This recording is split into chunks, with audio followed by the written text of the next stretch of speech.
وكفى وسلام عباده الذين اصطفى أما بعد فأعوذ بالله من الشيطان الرجيم بسم الله الرحمن الرحيم شهر رمضان الذي أنزل فيه القرآن هدى للناس وبينات من الهدى والفرقان فمن شهد منكم الشهر فليصم صدق الله العظيم وقال النبي صلى الله عليه وسلم من صام رمضان إيمانا واحتسابا غفر له من ذنبه أو كما قال عليه الصلاة والسلام. گرامی قدر عزیزوں، بزرگوں، نوجوانوں، اللہ تبارک و تعالی کے فضل و کرم سے ان قریب ہمارے اوپر ایک مہینہ آنے والا ہے جو مہینہ بڑی برکتوں، رحمتوں اور اللہ تبارک و تعالی کی طرف سے بڑی نعمتوں سے بھرا ہوا ہے.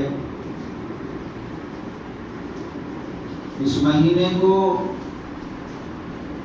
نیکیوں کا سیزن، نیکیوں کا مہینہ، اللہ تبارک و تعالی کی رحمتوں کا مہینہ، اللہ کی برکتوں کا مہینہ اور اللہ تبارک و تعالی کی طرف سے مغفرتوں کا مہینہ بھی کہا جائے تو یہ غلط نہیں، اس لیے کہ اس مہینے کے پہلے عشرے کو اللہ تبارک و تعالی نے رحمت کے ساتھ منسلک فرمایا. اس کے بعد کے عشرے کو اللہ تبارک و تعالی نے مغفرت سے منسلک فرمایا اور آخری جو عشرہ ہے اس عشرے کو اللہ تبارک و تعالی نے مغفرت اور جہنم کی آگ سے خلاصی اور نجات کا ذریعہ اور سبب بنایا. اس مہینے کے اندر جتنا ہو سکے اپنے آپ کو، اپنے اہل و عیال کو، اپنے بچوں کو، اپنے گھر کے بڑوں کو، اپنے گھر کی مستورات کو عبادت سے لگا دینا اور عبادت کے اندر ایسا مگن اور مست ہو جانا کہ پتہ چلے کہ واقعتاً اس مہینے کو ہم نے نیکیوں کے ساتھ گزارا ہے. اس لیے کہ نفس و شیطان نے جو 11 مہینے ہمارے اوپر تسلسل کے ساتھ محنت کی، عبادات سے روک کر، دینی معاملات سے روک کر، نمازوں سے روک کر، تلاوتوں سے روک کر، اللہ کی طرف سے شیطان کو قید کر دیا گیا ہے، لیکن نفس کھلا ہوا ہے، چھٹا نفس جو ہے وہ کھلا چھٹا ہوا ہے، ہمارے ساتھ لگا ہوا ہے. ان النفس لامارۃ بالسوء، نفس کا تو کام ہے برائیوں پر آمادہ کرنا، برائیوں کی طرف طبیعتوں کا چلانا، برائیوں کے اندر طبیعتوں کا لگنا، برائیوں کے اندر مزے آنا، یہ نفس کا خاصہ ہے. لیکن نفس پر محنت کرنا، نفس پر پتھر رکھنا، یہ حقیقتاً ہمارے لیے اشد ضرورت ہے. سب سے زیادہ ضروری چیز یہ ہے کہ ہم اپنے نفس پر پتھر رکھیں، کچلیں، اس لیے کہ نفس کو نفس امارہ ہوتا ہے، محنت کرنے کے بعد لوامہ بنتا ہے اور پھر اس سے آگے محنت کرتے ہیں تو نفس مطمئنہ بن جاتا ہے.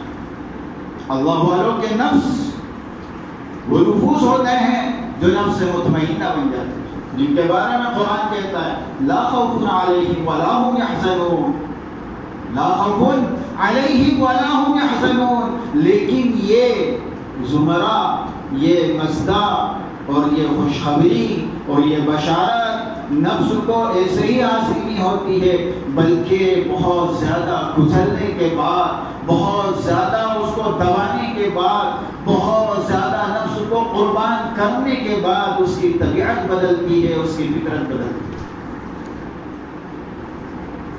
حضرت یوسف علیہ السلام نے فرمایا ان النفس، نفس تو برائی کی طرف چلا تھا، الا ما رحم ربی، مگر جس کے اوپر اس کا رب مہربان ہو، اس کا رب اس کو چاہتا ہو، وہ اس کو نفس کے خواہشوں سے، نفس کے چوچلوں سے، نفس کی شہوتوں سے بچا دیتا ہے۔ میرا زلیخا کے ہتھے چڑھنا چڑھ جاتا، لیکن میرے رب نے بچا دیا۔ ہمارا گناہوں کی طرف مائل ہونا، اس کی طرف رجحان ہونا، اس کی طرف قلب کا میلان ہونا ایک فطری چیز ہے، طبعی چیز ہے، کیونکہ اللہ تبارک و تعالیٰ نے جب جنت کو بنایا تو فرشتوں سے کہا کہ جاؤ ذرا جنت کو دیکھ کر آ جاؤ۔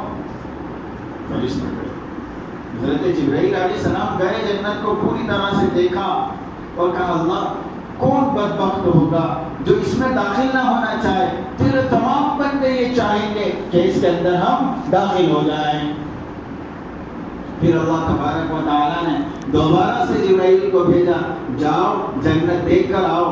میرے محترم بزرگوں دوستو، اس کے بیچ میں خاردار وادیاں اور کانٹے اور نہ جانے کیسی کیسی جو ہے رکاوٹیں لگ گئی، اور پھر کہا بتاؤ اب کیا؟ تو جبرائیل کہنے لگے اس جنت میں جانا تو بڑا مشکل لگتا ہے، اس جنت کے اندر جانا تو بڑا مشکل لگتا ہے۔ پھر ایسے ہی اللہ تبارک و تعالیٰ نے جبرائیل سے کہا جبرائیل ذرا جہنم دیکھ کر آؤ، ہم نے جہنم کو بنایا ہے۔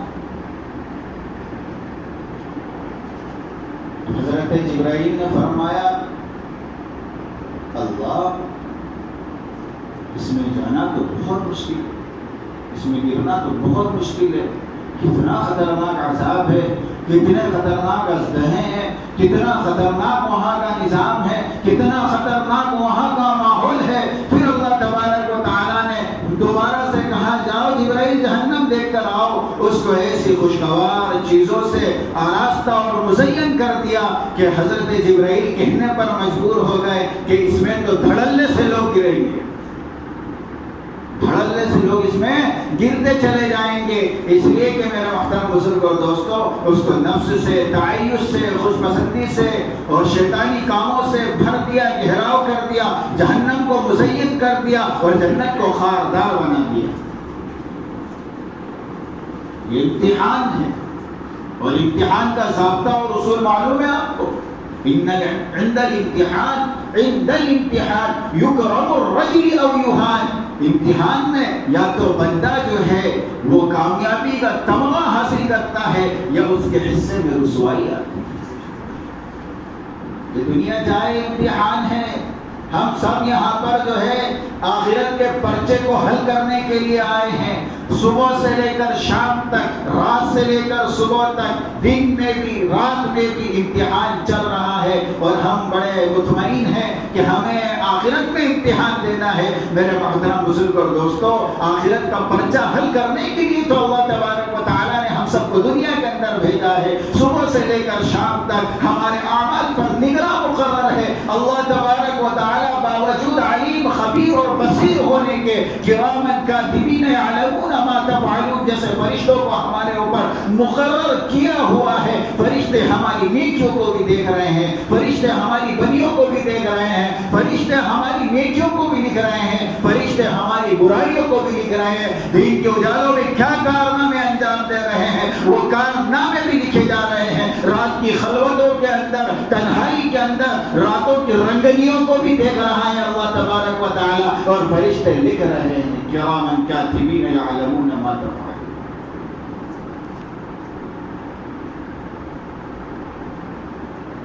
آج سب سے زیادہ ضرورت ہے تو ہمارے نفوس پر محنت کرنے کی ضرورت ہے۔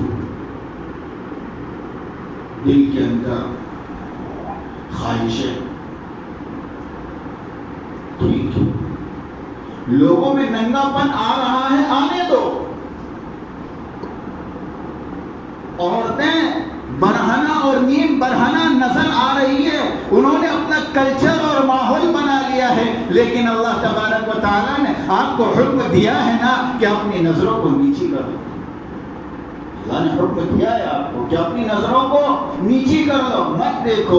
کہاں دیکھو؟ اس کا کام، اس کا فتنہ دکھانا ہے. آپ کا نفس یہ کہے گا کہ دیکھ اس کو، لیکن آپ کا تقوی اور طہارت کا تقاضا یہ ہے کہ آپ نظریں نیچی کر لیں. ایک نظر معاف، لیکن اس کا یہ مطلب نہیں کہ سب کو ایک ایک نظریں دیکھو اور پھر نظریں گرا دو. کس کو ایک نظر دیکھنا؟ ارے جس سے ہمارا نکاح ہونے والا ہے نا، جس کے لیے پیغام بھیجا ہے، اس کو ایک نظر دیکھ لو کہ کہیں کانی بھوجی لکڑی لولی ٹوٹی پھوٹی تو نہیں ہے، کوئی عیب تو نہیں ہے. اس کو دیکھنے کا. زمانے بھر میں جتنی بھی لڑکیاں برہنہ نیک برہنہ آپ کو نظر آ رہی ہے، سب پہ نظریں مارنے کا کس نے کہا آپ کو؟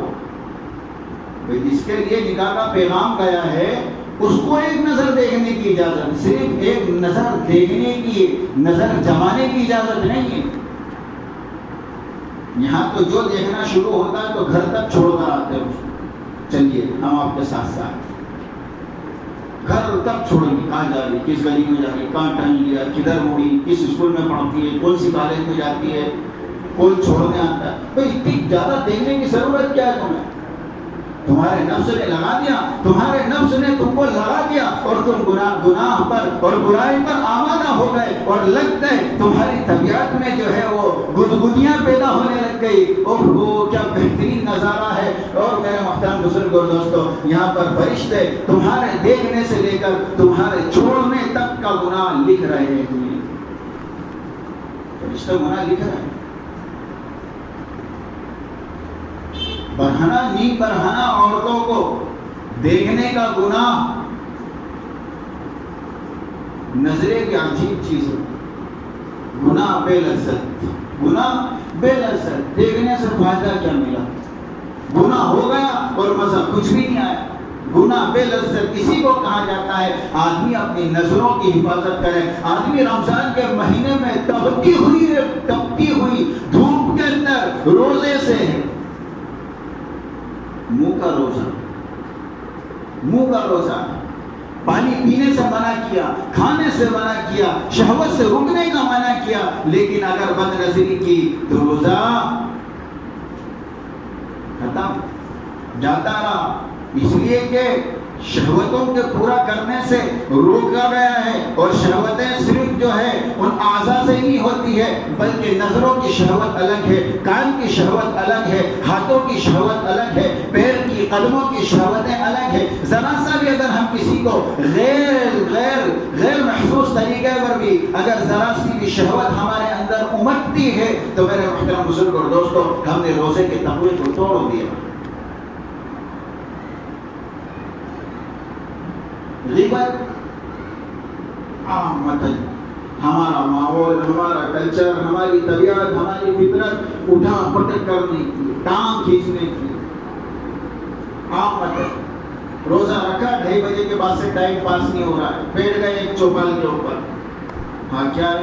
اور وہ فلانا تو ایسا ہے، وہ تو ٹھیکا ہے، اس نے اس کی شادی میں یہ کرا، اس نے اس کی بارات میں یہ کرا، وہ یہ کرتا ہے، وہ یہ کرتا ہے. میرے محترم بزرگ اور دوستو، تمہارا روزہ ختم ہو گیا.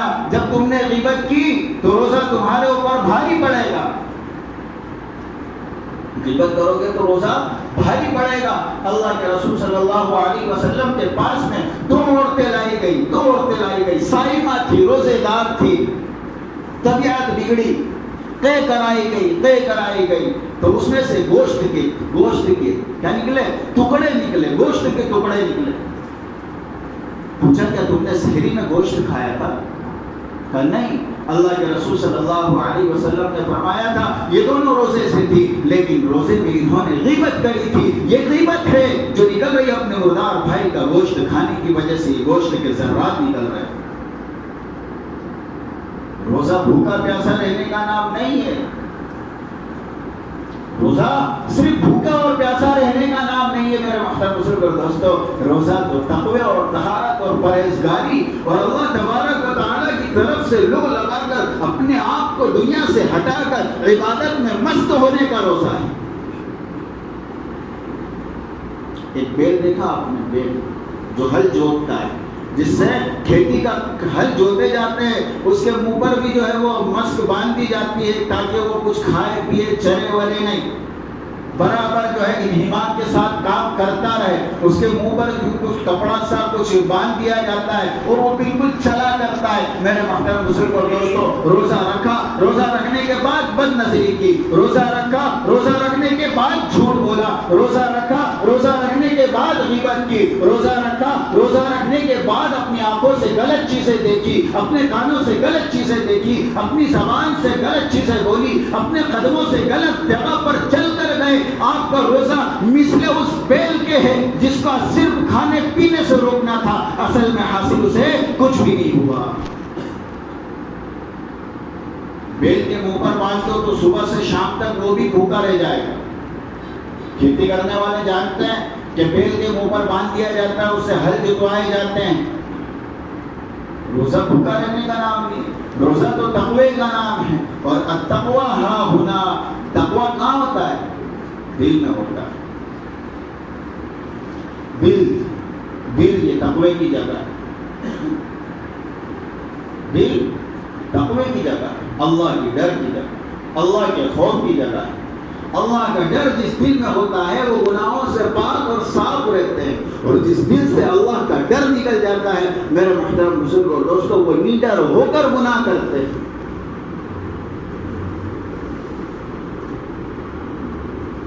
رمضان مبارک مہینہ ہے، عبادتوں کا مہینہ ہے، رحمتوں کا برکتوں کا مہینہ ہے، مغفرتوں کا مہینہ ہے، لیکن کس کے لیے؟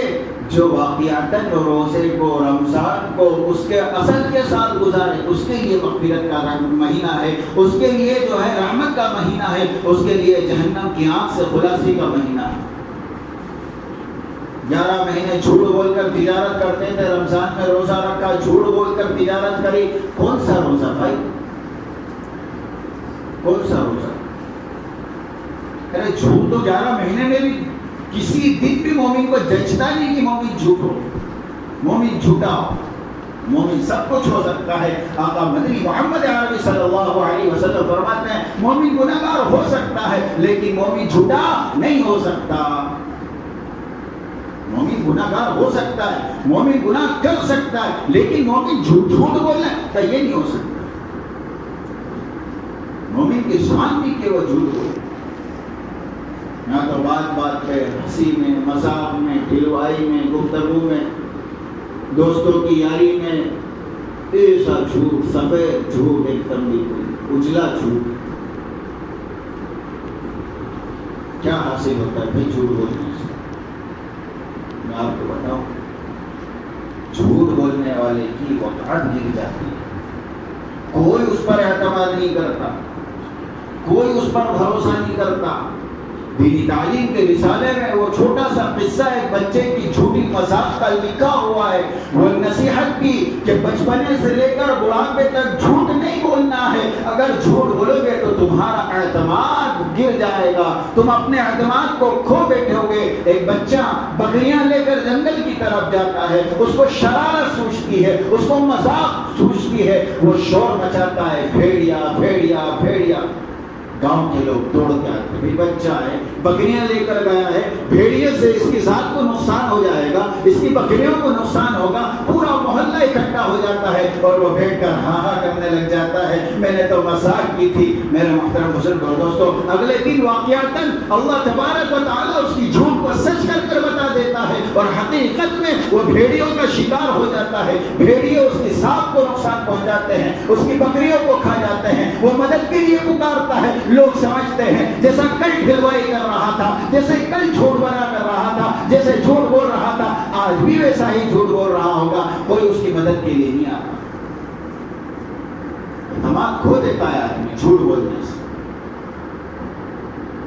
ہماری تجارتوں میں جھوٹ، ہماری گفتگو میں جھوٹ، ہمارے رشتوں میں جھوٹ۔ میرے محترم بزرگ اور دوستوں، جھوٹی بنیادوں پر قائم کی ہوئی عمارت زیادہ دن تک نہیں ٹکتی، چاہے وہ جھوٹ رشتے میں ہو، چاہے وہ جھوٹ باتوں میں ہو۔ میری بیٹی قرآن پڑھی ہوئی ہے، یہ بھی کر لیتی ہے، وہ بھی کر لیتی ہے، ڈپلوما پاس ہے، یہ بھی پاس ہے، جب بیچاری گھر گئی پتہ چلا کہ انار کا بھی لکھتے نہیں آتا اس کو۔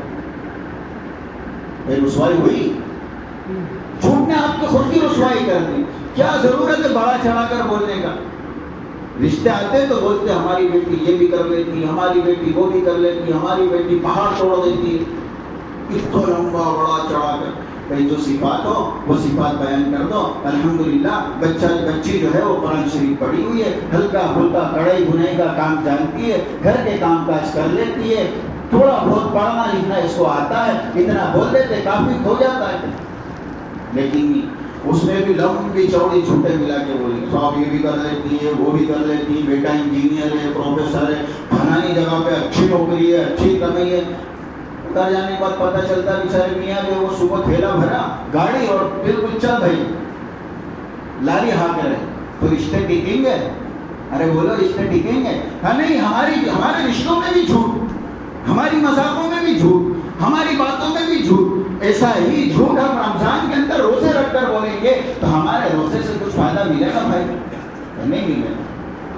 اس لیے میرے محترم بزرگ اور دوستو، یہ مہینہ تقوی کا مہینہ ہے، طہارت کا مہینہ ہے، پاکیزگی کا مہینہ ہے، اللہ کے ڈر کا مہینہ ہے، اللہ سے رجوع کرنے کا مہینہ ہے، قرآن کریم کی تلاوت کا مہینہ ہے، کثرت تلاوت. امام شافعی رحمۃ اللہ علیہ بڑے امام ہیں، امام شافعی رحمۃ اللہ علیہ بڑے امام ہیں.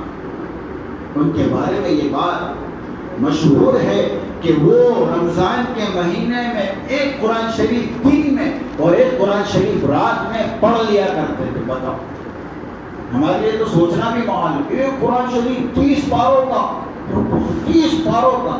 30 ہی تو پارے ہیں، 30 پہاڑ تھوڑی نا ہے.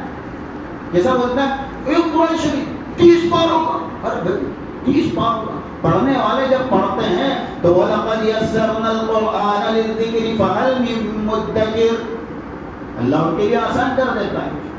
اب آپ سال بھر قرآن شریف کھولو گی، آپ کی طاقوں میں جو ہے بیچارہ جزدان میں اندر لپٹا ہوا سب سے زیادہ مظلوم کتاب اگر کوئی ہے تو وہ قرآن کریم. روز اخبار پڑھے گا، روز اخبار پڑھے گا، روز اخبار کھولے گا، روز ٹی وی چالو کرے گا، روز نیوز سنے گا، لیکن اللہ کا یہ بندہ روزانہ قرآن نہیں کھولے گا. سب سے اعلیٰ ترین، سب سے برکت کتاب کے ساتھ ہمارا یہ معاملہ ہے. بتاؤ ہمارے حق میں آسمانوں سے فیصلے کیسے اتریں گے میرے معاملے؟ روز نیوز کھولتے ہیں، ارے بولو ہاں کھولتے ہیں. روز اخبار پڑھتے ہیں کیا روز قرآن پڑھتے ہو؟ کیا نہیں مولانا، کبھی کبھی 2 مہینے میں، کبھی 1 مہینے میں، کبھی جمعے کے دن، کبھی سورہ یاسین پڑھ لیتے ہیں. کیوں بھائی؟ پھر تم مولانا کو پھر 5,000 10,000 20,000 روپے دے کر بھی عامل باباؤں سے تعویذ بنو، تمہارے گھر میں برکتیں نہیں آئے گی. سب ہمارے گھر میں برکت نہیں ہے، ہمارے یہاں پہ خیر و برکت نہیں ہو رہی، ہمارے یہاں پر یہ نہیں ہو رہا، قرضے میں ڈوبے ہوئے ہیں. لو عامل صاحب نے بھی کہا لاؤ بھائی یہ تعویذ 10,000 کا، وہ تعویذ 10,000 کا، وہ 20,000 کا. پھر بھی برکتیں نہیں آئے گی، کیونکہ برکتیں آتی ہیں گھر کے اندر قرآن کریم کی تلاوت سے. برکتیں آتی ہیں گھر کے اندر روزانہ اپنی پیشانیوں کو سجدے میں رگڑنے سے. برکتیں آتی ہیں گھر کے اندر اپنے اخلاق کو سدھارنے سے. برکتیں آتی ہیں اپنی تجارتوں میں سچ بولنے سے. برکتیں آتی ہیں اپنے معاملات کو صاف رکھنے سے. میرے محترم بزرگ اور دوستو، برکتیں عامل باباؤں کی تعویذوں سے نہیں آتی. اب اللہ کے حکموں کو چھوڑو، اللہ کے رسول صلی اللہ علیہ وسلم کے حکموں کو چھوڑ دو اور چاہو کہ ہمارے گھر میں برکتیں آ جائے. کون سے بابا برکت لا کے؟ ارے جب اللہ ناراض، اللہ کا رسول ناراض صلی اللہ علیہ وسلم، تو پھر برکتی بابا کتنے بھی بڑے تعویذ بنا کے دے، گھر میں برکت نہیں آنے کی. روز نیوز پڑھے گا، روز اخبار پڑھے گا، روز میچ دیکھے گا، لیکن روز کتاب اللہ نہیں کھولے گا. یہ ہمارا حال ہے، روز کتاب اللہ نہیں کھولے گی.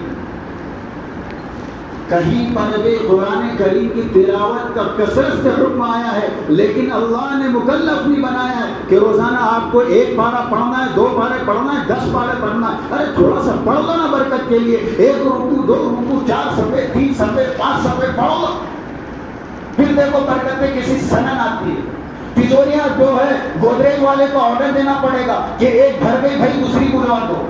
برکتیں آئے گی، انشاءاللہ آئے گی. میں نہیں کہہ رہا ہوں، اللہ کے رسول صلی اللہ علیہ وسلم فرماتے ہیں کہ جس گھر میں قرآن کریم کی تلاوت ہوتی ہے اس گھر میں خیر و برکت اترتی ہے، اس گھر میں برکت اترتی ہے. ملائکہ برکت کے فرشتے اس گھر کے اندر نازل ہوتے ہیں. اللہ کے رسول صلی اللہ علیہ وسلم فرمائے، میں نہیں کہہ رہا. برکت کس کو سمجھتے ہیں؟ 1000 رکھو 2000 ہو جائے اس کو برکت نہیں کہتے. 2000 کے کام 1000 میں پورے ہو جائیں اس کو برکت کہتے ہیں. برکت کا مفہوم بھی سمجھنا چاہیے. آدمی برکت سمجھتا صاحب 1 لاکھ روپے اٹھا کے تجوری میں رکھو, جب کھولو کھٹاک سے 2 لاکھ روپے. یہ برکت نہیں ہے. 1 لاکھ کا کام 50,000 میں ہوا تو 50,000 کی کیا ہو گئی؟ برکت ہو گئی. 5 لاکھ کا کام 2 لاکھ میں نمٹ گیا, سلٹ گیا, یہ 3 لاکھ روپے کی برکت ہو گئی. برکت کا مفہوم یہ نہیں 1 رکھو 2 ہو جائے ڈبل. یہ تو بیاج اور سود میں ہوتا ہے کہ یہ سال جمع کرو, پالیسی لو, اگلے سال جب مرو گے تو اتنے ڈبل ہو جائیں گے. قرآن میں پالیسی نہیں ہے. اللہ کی طرف سے تو برکتیں نازل ہوتی, پالیسیاں نازل نہیں ہوتی. لائف انشورنس, لائف بیمہ, LIC بیمہ, یہ بیمہ, وہ بیمہ, سارے بیمے کروا رکھے, سب کچھ کروا رکھا ہے. پوری شریعت اور دین کی بچے اڑا رکھی ہے, اور منتظر ہے صاحب اللہ کی طرف سے بڑا ذرا برکت آ جائے. مولانا ذرا تعویذ کھینچو نا, 2-4 لائن کھینچ دو ادھر ادھر. ہوتا ہے, اثر ہوتا ہے تعویذوں سے. منع نہیں کر رہا, تعویذ کے خلاف بھی بیان نہیں دے رہا, عاملوں کے خلاف بھی بیان نہیں دے رہا, لیکن میرے محترم بزرگ اور دوستو, صرف اسی پر تکیہ کر لینا, اسی پر بھروسہ کر کے بیٹھ جانا, یہ غلط ہے. اعمال بھی ہو, عبادت بھی ہو, تلاوت بھی ہو, اللہ کے احکام کے پابند بھی ہو, پھر اگر کہیں سے باہری کوئی رکاوٹیں آ رہی ہے, تکلیف آ رہی ہے, کوئی حسد کر رہا ہے, کوئی جلن کرنے والا, کوئی جادو وغیرہ کروا رہا ہے, تو ٹھیک ہے, قرآن کریم کی آیتوں سے, برکتوں سے, تعویذوں سے فرق پڑے گا, لیکن کب؟ جب اوپر سے سارا سسٹم جو ہے وہ صحیح ہو, اس کے بعد اثر کرے گا تعویذ. ورنہ تعویذ بھی اثر کرنے سے منع کر دے گا. ایک بے اثر بندہ ہے, اذان کا تو اثر ہوتا نہیں, قرآن کا تو اثر ہوتا نہیں, اللہ کے رسول کے فرمان کا تو اثر ہوتا نہیں ہے, تو یہ کھینچی ہوئی 4 لائن کا اثر نہیں دے گا. اس میں میرے محترم بزرگ اور دوستو, نیت کرے کہ انشاءاللہ ثم انشاءاللہ اس رمضان کو عبادت کے ساتھ, تلاوت کے ساتھ, اللہ تبارک و تعالیٰ کی رضا کے ساتھ, پورے نظروں کی حفاظت کے ساتھ اپنے آپ کو بدعملیوں سے بچا کر اعمال صالحات کے اندر گزاریں گے انشاءاللہ. اللہ تبارک و تعالی ہم سب کو کہنے سننے سے زیادہ عمل کی توفیق عطا فرمائے. وما توفیق الا باللہ وآخر دعوانا ان الحمد للہ رب العالمین.